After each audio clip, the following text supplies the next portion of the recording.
Друзья, всем привет! Появилось еще одно интересное исследование. Оно связано с тем, что оказывается беженцы, которые получают денежное пособие Бюргергельд, все-таки хотят работать, но они не могут работать и их на работу не берут. И вот как раз таки в этом видео, друзья, я расскажу мысли и результаты этого исследования, который провел немецкий политолог. Его зовут Макс Шефер. Он задается вопросом, он обращается к публике немецкой. Вы когда-нибудь слышали, что мигранты сидят, и он тут применяет такой термин в социальном гамаке, и они, находясь в этом социальном гамаке, они не хотят работать. Второе, конечно же, то, что они получают денежное пособие Бюргергельд и живут за счет немецкого налогоплательщика.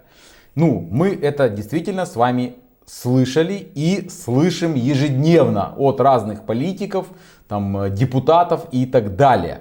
Друзья, слышали вы эти тезисы в немецком публичном пространстве, в газетах, в журналах, на телевидении? Напишите, пожалуйста, свое мнение. Среди безработных, которые получают денежное пособие Бюргергельд в Германии, почти половина, это статистика, примерно 44% не имеют немецкого гражданства. То есть это иностранцы. По статистике Федерального агентства по труду, это примерно 811 тысяч человек. Эта цифра касается только тех иностранцев, которые полностью не работают, то есть безработные. Критики утверждают, что немецкая система социального обеспечения слишком привлекательна для потенциальных просителей убежища, и поэтому они едут в Германию, понятное дело, и становятся безработными и начинают получать денежные пособия разные, в том числе и Бюргергельд.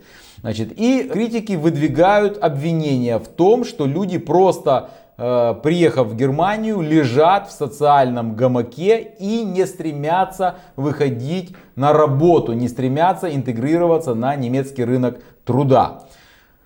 Поэтому некоторые политики требуют, чтобы, например, беженцам из Украины больше не выплачивалось денежное пособие Бюргергельд. Они должны получать выплаты по закону о пособиях для просителей убежища или получать помощь только через специальную карту для оплаты.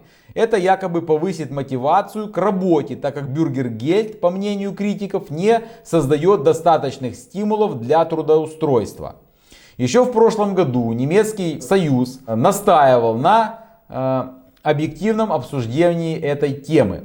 Беженцы от войны не выбирают свою судьбу, а Бюргергельд получают исключительно признанные беженцы, сказала Пиль, член правления этой организации. Изучение языка, подтверждение диплома и поиск работы требует от беженцев сил и времени, поэтому уровень занятости растет по мере увеличения их пребывания. И вот таки как раз немецкий политолог Макс Шефер прошелся по фактам, в своем исследовании, которые, по его мнению, показывают абсолютно другую картину.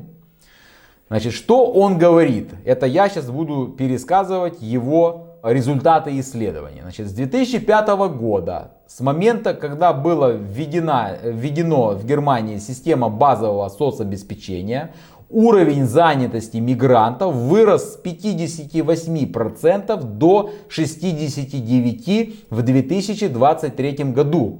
А если исключить беженцев из Сирии, Афганистана и Украины, то этот показатель достиг 75% по состоянию на 2023 год, то есть 75%. Для сравнения, он говорит, среди всего населения Германии уровень занятости составляет 77%, среди беженцев 75%. Если мы уберем Сирию, Украину и Афганистан. Тут я не совсем с ним согласен, потому что Сирия это 800 сейчас тысяч беженцев, Украина это 1 250 000 и Афганистан, по-моему, 500 тысяч беженцев из этих трех стран. То есть, он говорит, что разница минимальная. Понятно?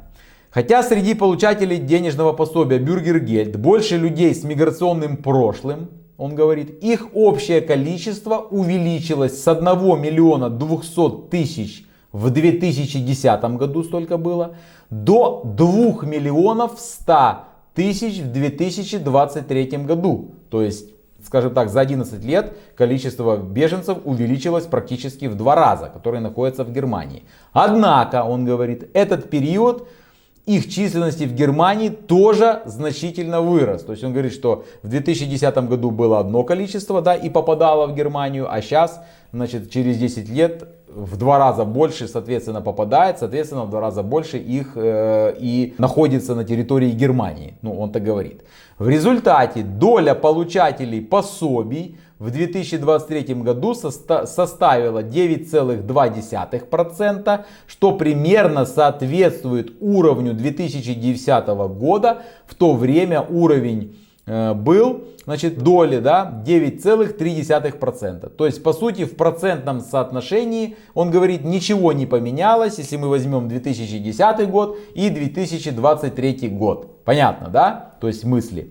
Среди тех, кто не имел опыта вынужденного бегства, доля получателей социальной помощи снизилась с 8,7% до 5,4%. То есть лишь немного выше среднего по населению. Значит, ну и тут он отвечает на такой самый важный вопрос, самый главный вопрос, который, скажем так, задают граждане Германии, да, своему правительству. Так почему же тогда мигранты, да, и в том числе и украинские беженцы, остаются и получают денежное пособие Бюргергельд и не стремятся выходить на работу? Ведь согласно статистике государственных институтов Германии, беженцы, мужчины после 6 лет пребывания в статусе беженца на территории Германии, только из них, ну сюда граждане Украины не относятся, да, 44% выходят на работу на полный рабочий день, то есть через 6 лет. Я тоже об этом уже рассказывал. Вот. А он говорит, нет, по-другому. На самом деле, он говорит, многие из них хотят работать, да, они хотят работать, но они сталкиваются с проблемами.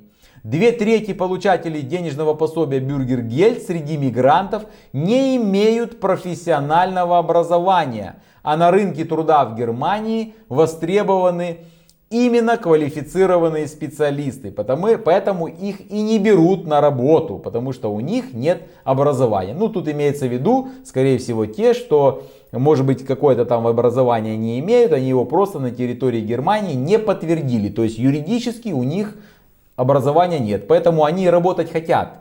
Но у них нет образования, поэтому их и не берут. Поэтому они вынуждены сидеть и получать денежное пособие Бюргергельд. Ну вот такая мысль. Кроме того, он ссылается на экспертов Института исследований рынка труда и профессий немецкого, государственного, которые подтверждают в своих каких-то там исследованиях, я тоже об этих исследованиях рассказывал вам, что работать всегда выгоднее, чем жить на пособии, они говорят. Тот, кто работает и, возможно, получает дополнительные пособия, такие как жилищное пособие, всегда имеет в распоряжении больше денег. Что же тогда в итоге получается из всего этого? Среди получателей Бюргергельд действительно много людей с миграционным прошлым, он это как бы и не отрицает, он это утверждает, да, но они, он говорит, не сидят на шее у государства, их занятость растет с каждым, скажем так, днем, а работать выгоднее, чем просто получать пособие.